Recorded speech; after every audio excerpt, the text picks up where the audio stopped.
What's going on, guys? Welcome back to the TCG Empire YouTube channel. Today we are taking a look at Final Standings Friday. If you're not sure what this is where we take the deck of the week and talk about some of the things that I thought within my initial testing. This week we did take a look at Gardevoir EX, and I'm going to have a gameplay up in the background. It's not really a special gameplay, it's just showing more of the consistency attributes of Gardevoir, so that way you guys have some reference. But getting into it, Gardevoir as a whole is a very powerful deck. As we know, it just won the Milwaukee Regionals this past weekend, and looking at the deck, it's something that hits hard and draws consistently. And when you're looking for a deck to do well in a format, those are kind of the key factors that you want to be able to look at. And the main one being consistency on top of damage output. When it comes down to it, the engine that Gardevoir has with being able to discard cards with Kirlia and draw 2 cards, look at the top 2 cards of your deck with Shining Arcana, also discard energy when it comes to Greninja. The deck overall serves a very good purpose for the person that is using it. The only downside to the deck is sometimes there are weird hands that you kind of aren't sure how to get out of, but there are plenty of plays that you can make in order to try and relieve yourself of a bad hand. Those cards can involve things like Mew, Battle VIP Pass, even the Forest Seal Stone in order to search for a VIP Pass if you need to.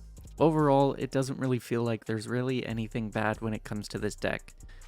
Personally, for me, I have been playing this deck for a while, so I feel comfortable playing it, and it's just something where no matter the outcome of your hand, there always seems to be a way in order to progress the game further.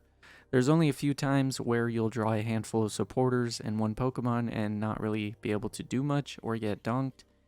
There's much versatility when it comes to how the deck handles, and there's an ultimatum between wanting to attack with a Zacian or a Gardevoir, and when Gardevoir can't attach enough energy, you have Zacian in the backup, and overall the deck is just really good. The deck doesn't struggle against much, and even with Path to the Peak, there are ways to get out of it. And on top of that, there are plenty of fun cards that you can actually put in the list to make matchups better. The only awkward matchup within this initial list is the Lost Box matchup. And when it comes to Lost Box, it's pretty awkward because they can spread damage, get rid of Manaphy, hit with Kyogre, and there's no real way to defeat that. That is if you're not running Espeon EX. Now, Espeon EX within Gardevoir is a great card, and I do think you should test it. Overall, though, I think Gardevoir is a solid deck choice. It is up in the first tier for sure. As far as where it's at in the meta, in the first tier list, there are some decks that could be better, some decks that could be worse. That's for you to decide in your initial testing. But overall, I think Gardevoir is a great deck, and you should definitely try it. Thank you so much for watching today's video. I hope you enjoyed it. If you do, smash that like button, subscribe, turn on post notifications, and I'll catch you guys in the next one.